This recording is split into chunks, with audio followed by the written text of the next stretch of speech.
వైఎస్ఆర్ జిల్లా సిద్ధవటం మండలం టక్కోలిలోని చెరువు మట్టిని రాత్రి వేళలో జేసీబీతో ట్రాక్టర్ల ద్వారా అక్రమార్కులు ఇతర ప్రాంతాలకు తరలిస్తున్నారు.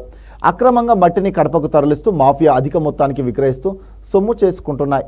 ఒక్కో ట్రాక్టర్ 2000 చొప్పున సంపద ఆర్జిస్తున్నారు. చెరువు మట్టి తరలించకుండా చర్యలు తీసుకోవాలని రైతులు కోరుతున్నారు.